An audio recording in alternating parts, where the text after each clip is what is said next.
Every B2B podcast sounds the same. Cookie cutter strategies, corporate buzzwords, high level theory that sounds smart but changes nothing. Meanwhile, the real game changers are out there breaking every rule in the playbook and crushing it. They're not following best practices. They're building their own path and winning in the ways that experts said wouldn't work. These are the rebels you need to hear from, the ones with tactics you can actually use tomorrow. This is Burn the Playbook. Burn everything that's holding you back.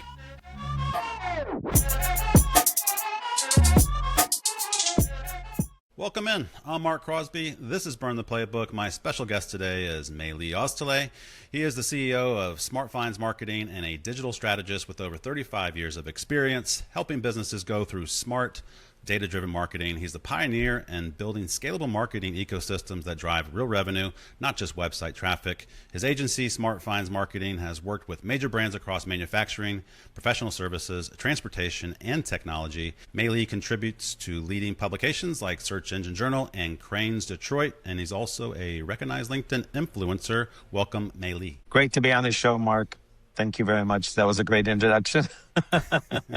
Thank you. And you did all the work as far as just having all those accolades for your career. And I'm happy to have you on the show today and excited to unpack a lot of the topics that we'll get to.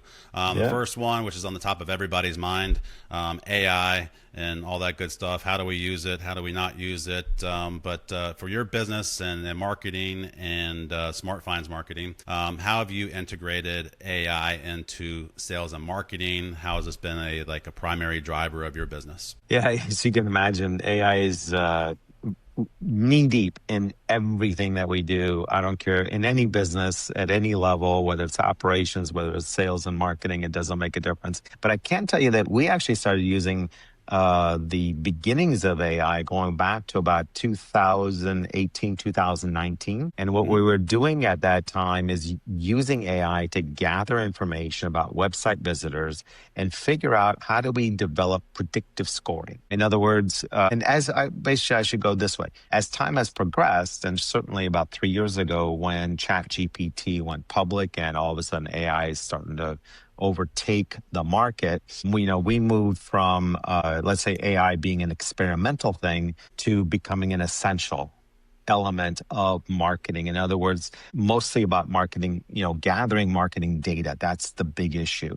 How do you create the signals? How do you make things talk to each other in such a way that, it's AI is not just a shiny object, but it's actually an essential element of the ecosystem of marketing, and how do we make sales and marketing work together? So, from our standpoint, AI has transformed. I guess the short answer is we went from AI being experimental to AI being essential.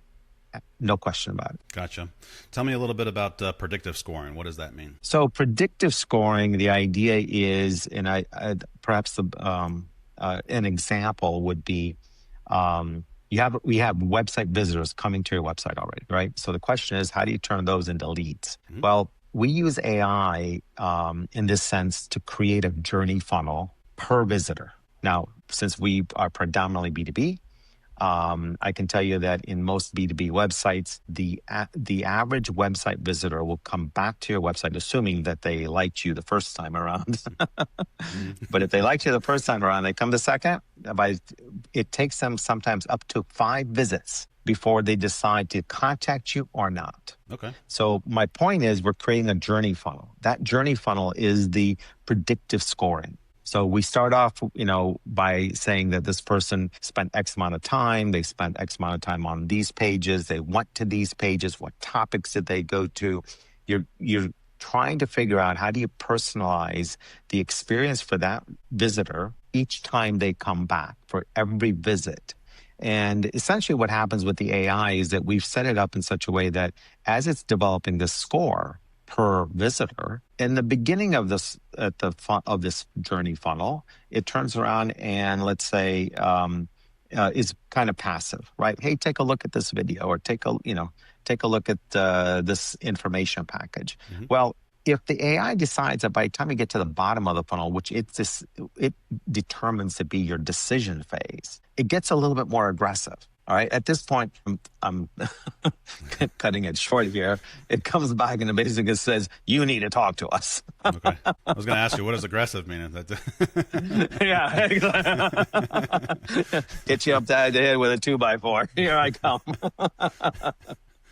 So as far as the visits, so you're tracking who's visiting the website, what they're looking at, and then I guess what does it look like as far as that user experience, as far as what they see? Are you serving up different sorts of prompts or content to them based on what they've Yes. already seen, as far as that predictive journey, as far as what you think they might want to see, what they're interested in? If they're clicking on Exactly. like a blog post that was about AI or marketing, then serve them up some more of that.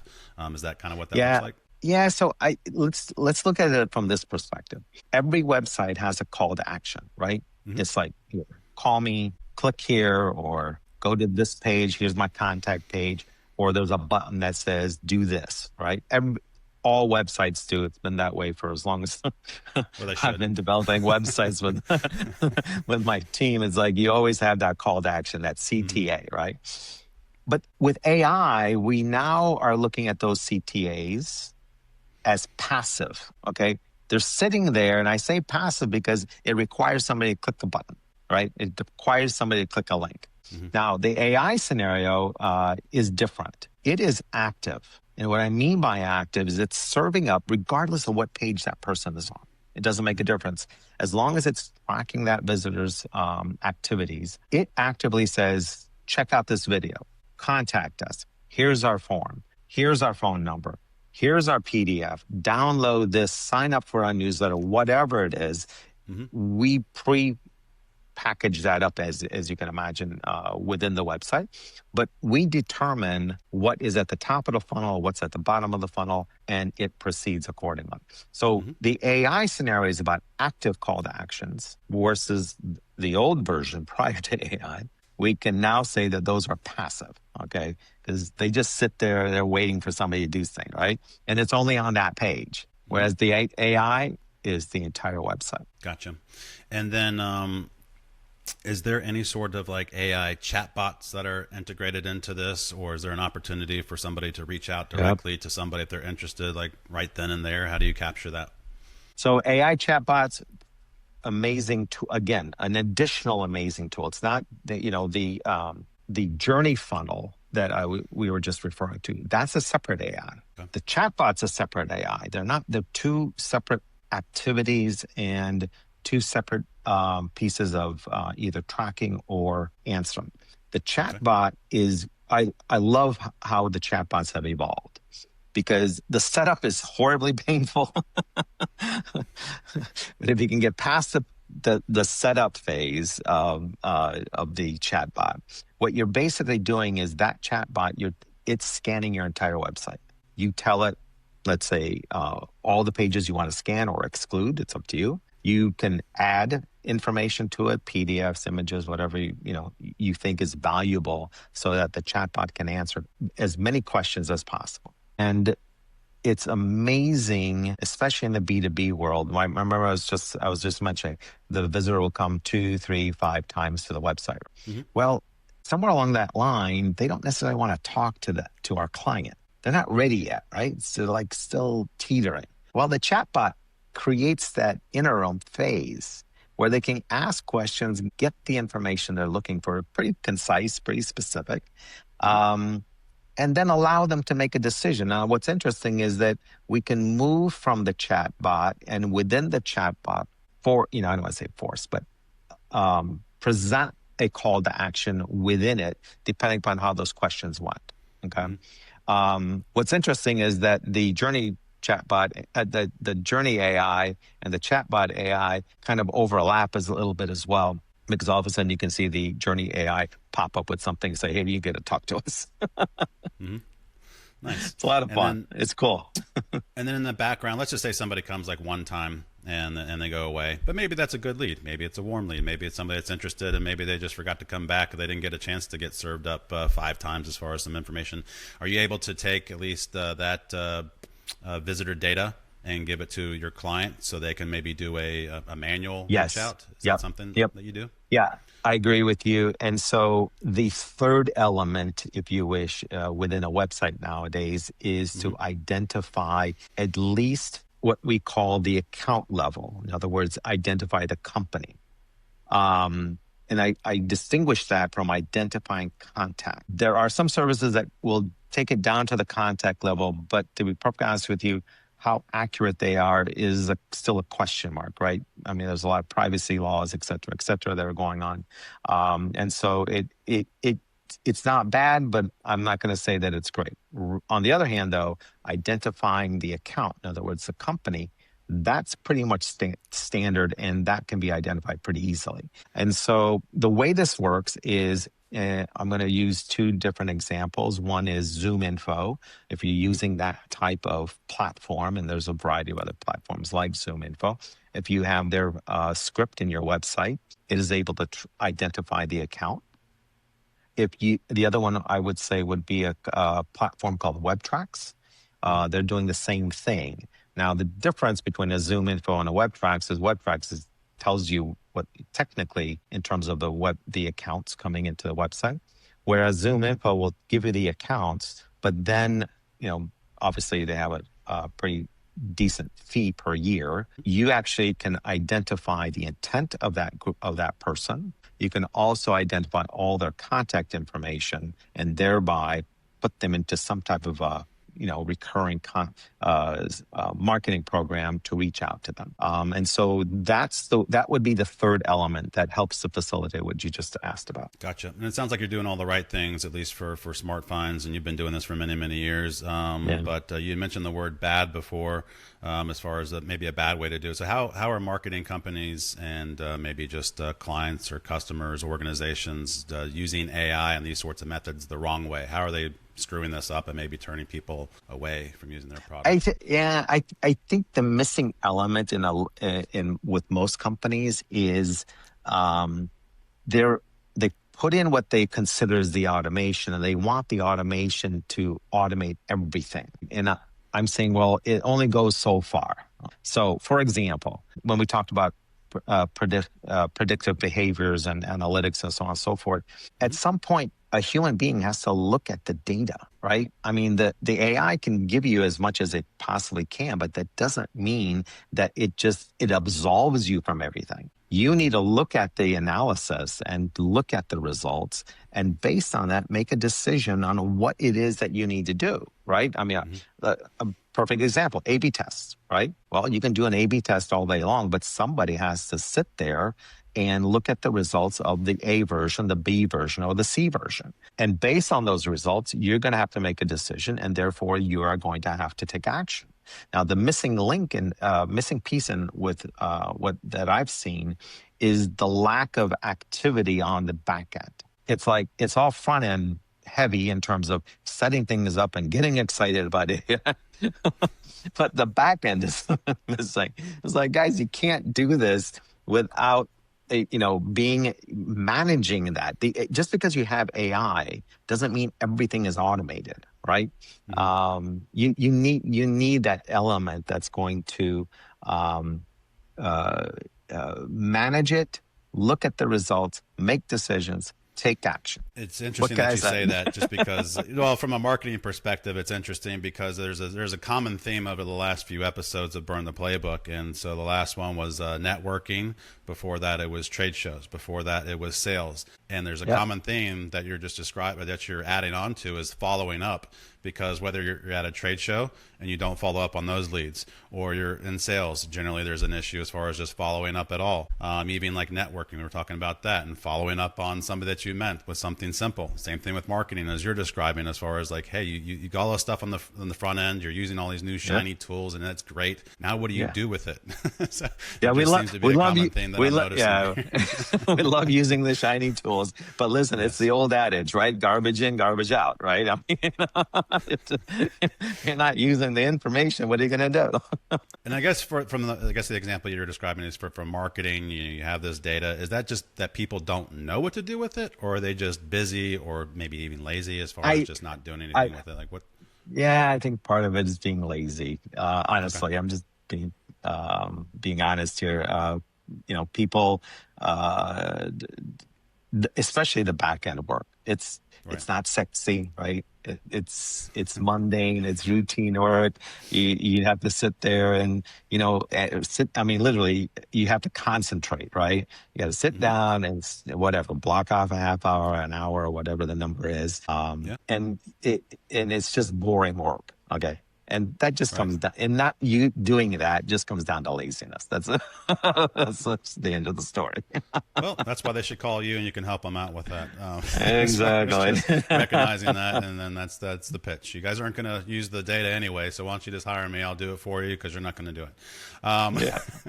One of the other products that you have is called SmartPress, which I think is interesting for press releases. Tell me at least how that started, and maybe what makes your press release process different than others. Yeah. As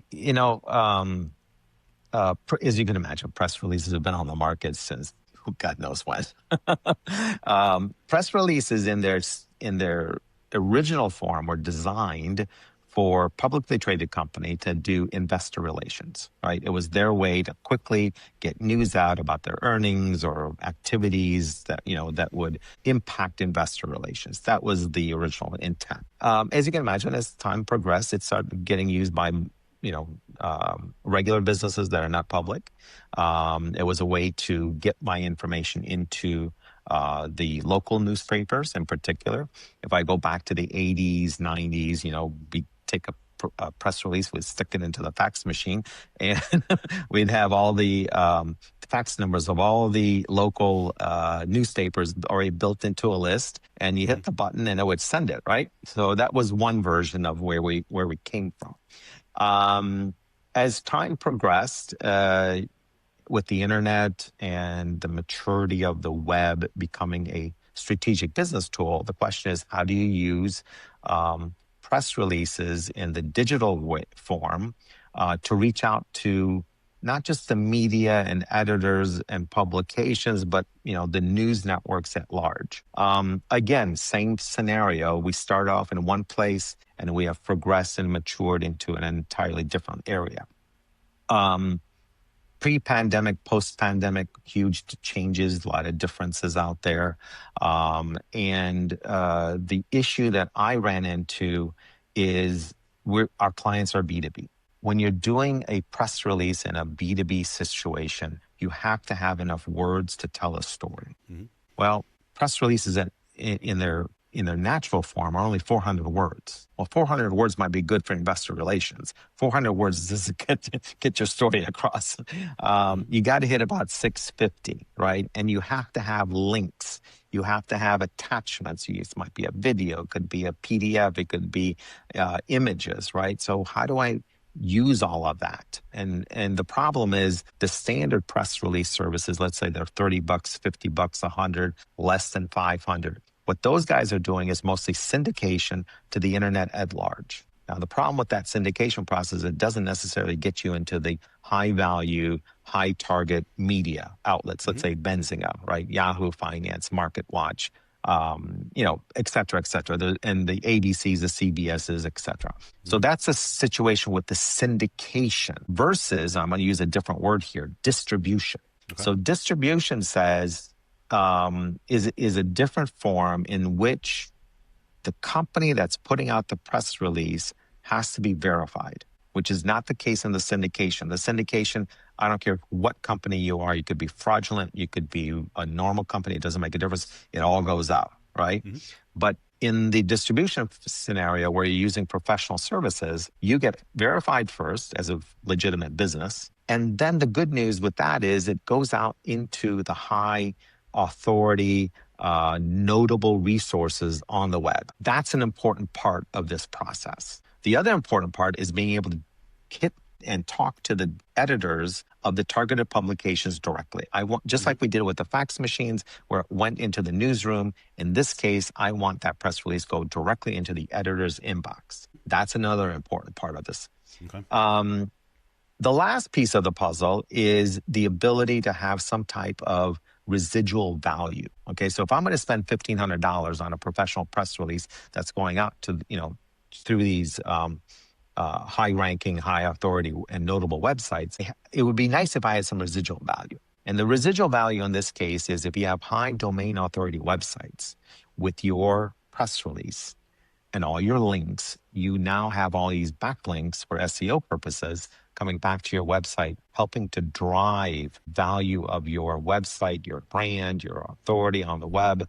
And on average, I can tell you we'll probably get about 1,000 or so websites that will continue to carry that press release for quite some time and benefit the company long term.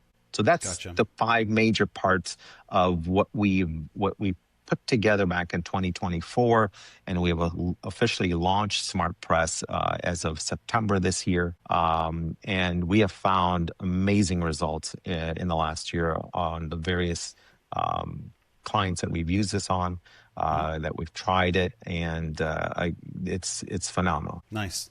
So I'm going to ask you a 3-part question. So who is SmartPress or a press release right for? At what point in time do I think that this would be a good opportunity for a press release? And how often do I do it after that? So we specifically designed SmartPress for B2B companies. And the reason I'm saying that is, for us, it's a niche because let's face it, there's a dime a dozen services out there to do press release. We're not the first. You've got your PR Newswires and your Cision networks. You got your Globe News networks and so on and so forth. And so there's a variety of options out there. We're not the only ones from that standpoint. But for us, it's about the B2B company. And for us, it's about being able to tell that story and to get that out. And so from my standpoint, the right company for us would be a B2B company. And you got to ask me your other question again.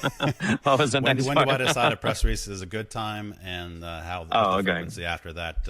Is it once a year? Is it every month? When, and then how often after that? Gotcha. Okay. So as far as the reasons to put out a press release, first of all, I will tell you that the list is fairly long. It's not just about a new product or a new service. And it's not about the fact that you hired somebody into XYZ executive position, right? I mean, it can be about anything we want. And let's face it, from our standpoint, we put our creative hat and we come up with all kinds of ideas on why to put out a press release. And why do I say that? And that will lead into your next question on that. Our suggestion is to do a press release every 2 weeks. And it's a very simple answer. The reason being is first of all, let's just face it, after the pandemic, there's more noise on the web than you can shake a stick at, right? And I say noise, I don't mean competitor noise, I'm just saying noise, right? Sure. And so how do you get above the noise? Well, the primary way to get above the noise is to be in the news networks. Everybody reads the news, regardless. The second issue over here is being able to keep your brand at a high level. A third one is not to rely on Google for traffic. And generating all those backlinks for SEO purposes and with some level of consistency is a good thing. Another element to that is the media now starts to get their attention. You're in there on an ongoing basis, right? Well, at some point, there's going to be some reporter, some journalist going to say, well, geez, let me call these guys and you're going to get quoted in their art. Well, this now helps to facilitate a notable resource, a notable source, so that you can get into Wikipedia, for example. Nice. Right? So, and mind you, notable sources is also what the GPTs are looking for. So if you want to get sourced in somebody's search in ChatGPT and Claude and Gemini and Copilot and all these guys, they also are looking for notable sources.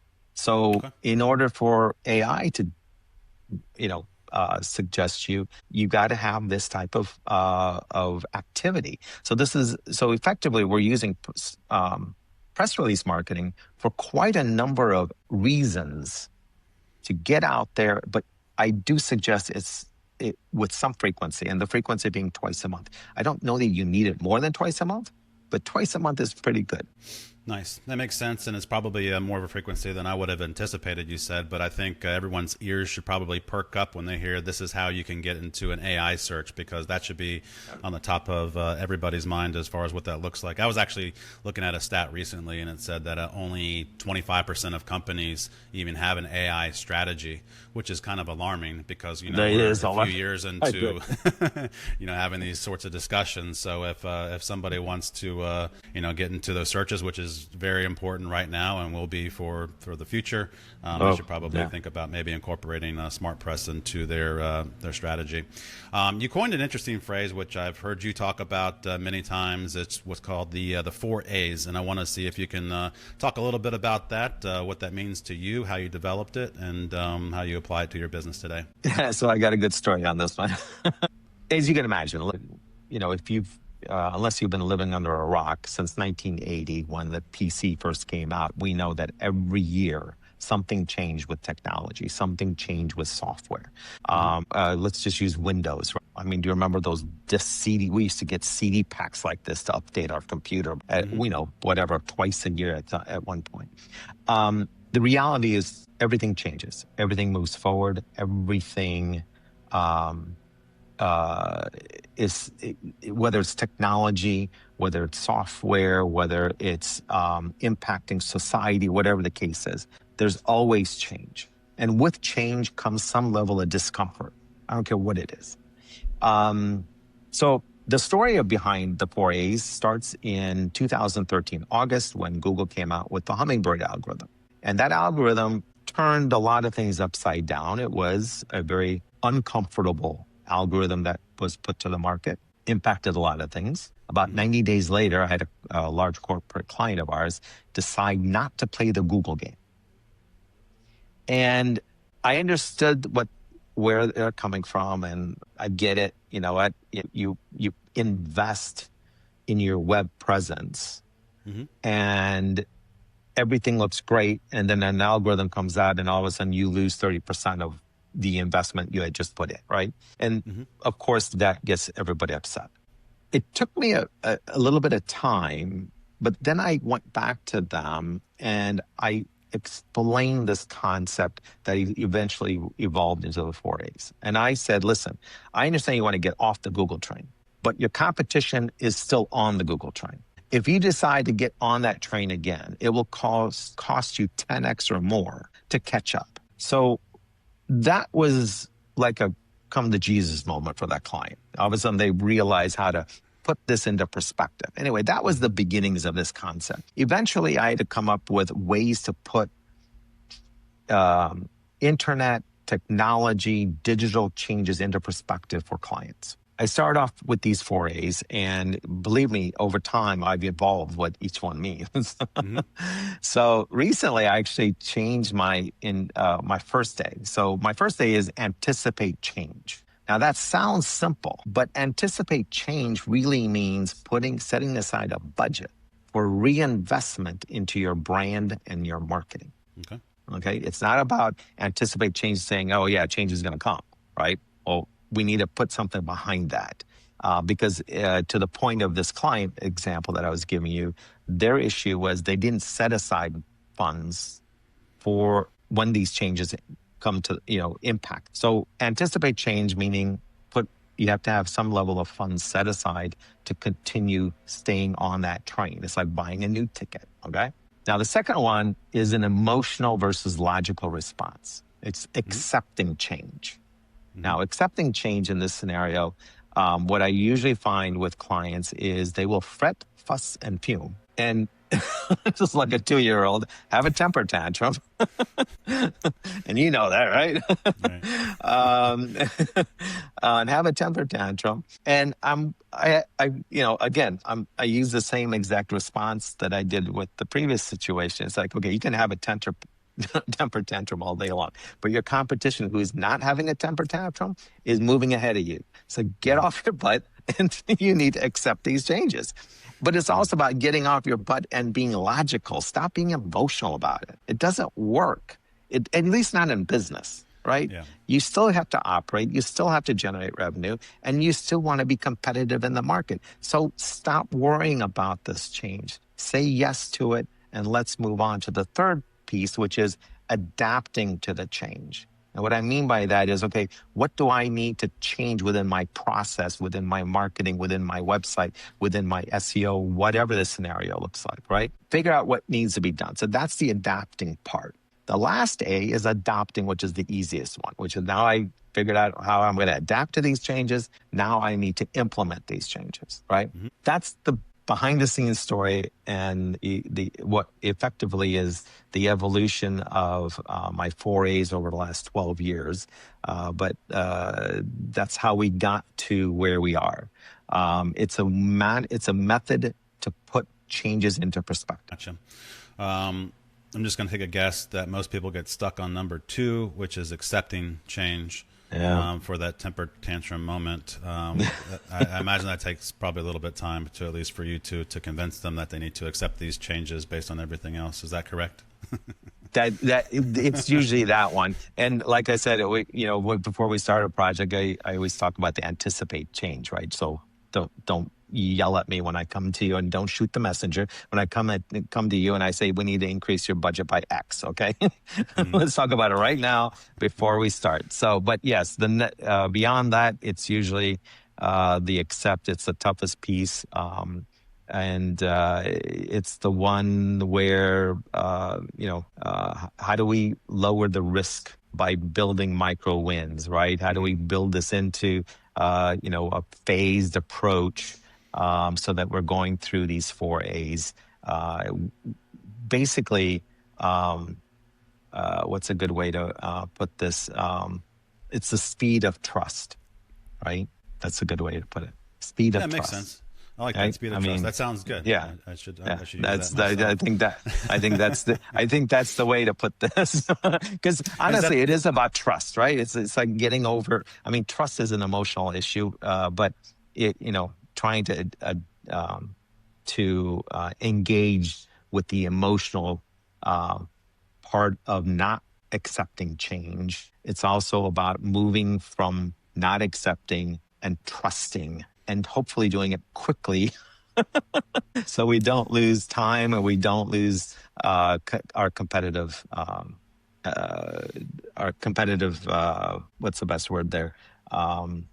Competitive position advantage in the market space. Yeah. Okay. Speed to trust. I like that.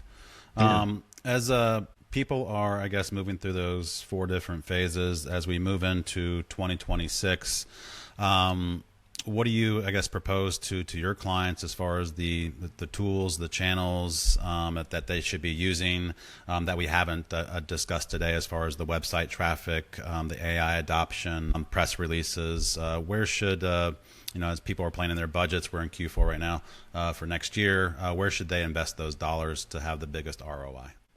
First and foremost, I'm going to go back to a comment you made earlier, which is they need to get on the AI engine as quickly as possible. We were talking about the Google train. We're talking about getting on the AI engine. So that's step number 1. And I don't care what AI you want to use. It doesn't make a difference. There's so many ways to use AI. But first and foremost, especially as we're going into 2026, and at the speed at which AI developed in 2025, I mean, honestly, you got to be living under a rock, or you're still having a temper tantrum for not wanting to use AI. It's like, come on, get off it, get with it, right? So first and foremost would be that. The other part of it is, how do I take AI? How do I take my data and integrate it all into my CRM? How do I use the tools like a Zoom Info and integrate it into my marketing process, which obviously ties into my CRM? The other thing is, honestly, use AI to facilitate analytics. Okay. Let it figure out how to do that predictive lead scoring and the content optimization. Honestly, you're at a point where you can copy and paste. Perhaps another thing that I see with AI, here's what I've seen. It's not just a temper tantrum of not accepting AI. It's also a fear factor of AI. And that fear factor, I think, is unfortunate. the cat's out of the bag. That AI thing, okay, is not going back in the bag, guys. All right, it's out. It's being used at all levels. I mean, pharmaceutical companies, right? Biotech companies, etc. I mean, health in general is using AI at various levels right now. It's not just in standard business. It's not just on your laptop. It's being used in many different forms. So this idea of being afraid of AI, I think people need to get past that as well. And that might be a harder one to bypass compared to the temper tantrum. But no question about it. In 2026, it's all about getting on that AI engine, making sure that you integrate it within your ecosystem. I think you'll find, I mean, look, I know somebody who's a chief AI officer. I mean, that's a thing now, right?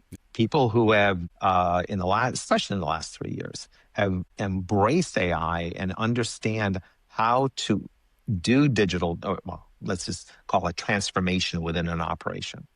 And making sure that businesses can use AI effectively as an operational tool. But then there's the part that we are involved in, which is using AI for marketing, branding, advertising, etc. Gotcha. Well, there's still a lot of work to go. As I mentioned before, only 25% have a strategy at all, which means that they probably don't have a chief AI officer. So there's a lot of work to be done, at least in 2026 and beyond for AI. But let's pivot over to our Burn It or Build It rapid fire segment. And so what I'll do is I'll throw out a topic and then you tell me burn it or build it and maybe a brief reason why. So we have about 10 questions. Are you ready? Go. AI chatbots on the website. Build. No question about it. It's going to help more than it's going to hurt. Got it. Number 2, buyer intent metrics. Build. They reveal timing, not just interest. It's about intent score. Nice. Zero-click content. Build. Visibility beats clicks. No question about it. When the story carries authority, this is the LinkedIn SEO blends. Well, I should say social media SEO blends. So, yeah. Number 4, AI outbound at scale. Build. It's about personalization. Let's keep things at a human level. Makes sense. What about real-time on-site personalization that's driven from your CRM? Yeah, definitely built. It's where AI creates that genuine customer experience, right? That's what the people are looking for. And that doesn't make a difference if it's B2B or B2C. You're talking about a dynamic site case, basically. But yeah, built. Gotcha. I love that. What about GEO for AI surfaces? Definitely built. Gotcha. Yeah, we talked about it a little bit as far as just it's important now to show up and be able to at least to plan at least your strategy around how to show up. But yeah, it's certainly something that we need to build. I think we're 6 for 6 on build it. We got to burn something. Yeah, executive podcasting as a pipeline lever. Executive podcasting as a pipeline later. I'm going to say build, and I know we can go either way on that. My thought here is the executives of a company are the ones that tell the story and bring the brand to the market. Makes sense. And then what about executive thought leadership, like on social, like LinkedIn, something like that? Yeah, I would just tie that right in. Yep, build. It's about creating trust currency, earned media. Gotcha. Number 9, brand spend during a downturn. Okay. I know everybody's going to say burn it, but I'm not in favor of that. During a downturn is the number one time you build, number one time you invest, the number one time you get ahead of your competition. Well said. I think we've been talking about that for the last few months, especially on this podcast, is not just a wait and see approach, invest. Yeah. Invest in your brand, invest in your people, invest for 2026 if you want to kick off Q1 with a bang. Exactly. Final question on Burn It or Build It is business cards. Are we still Oh, using business cards today? we can all, I finally have a burn answer. We're burning it.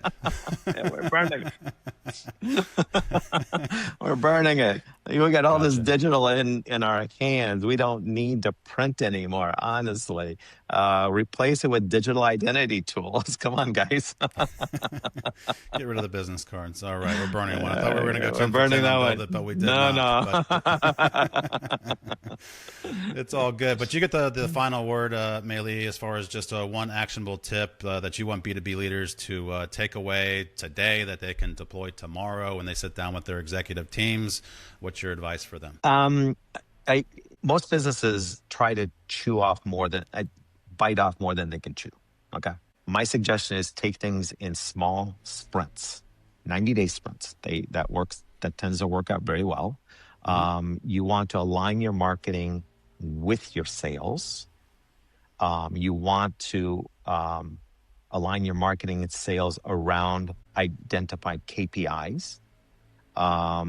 I would suggest coming up with some type of a weekly structure where you can review outcomes on a regular basis. I know that we meet with our clients weekly. It's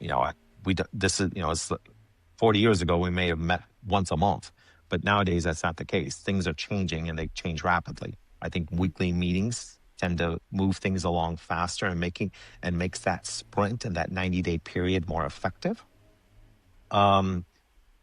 Momentum, I will tell you, builds clarity. Clarity drives growth, right? And so if we take a look at everything we talked about today, I would say that AI plus accountability, that blend, that implementation, that creation of that ecosystem is going to help move you into 2026. Well, going to make your 2026 more effective, I can tell you that. And of course, last but not least, adopt and work through these 4 A's. Nice. I love it. And then where can people find you in case they want to do a press release or learn more about the 4 A's or do business with Mey Olay? So number one is visit our website, SmartFindsMarketing.com. Nice and simple. That'll take you everywhere else in terms of our social ecosystem. But in terms of me, best place to find me is on LinkedIn. I guarantee you I'm the only Mey Olay there. It shouldn't take too long to find me. Number two is, as far as LinkedIn is concerned, I've got 23,000 really close friends. So whether we're connected or not, tag me on your posts.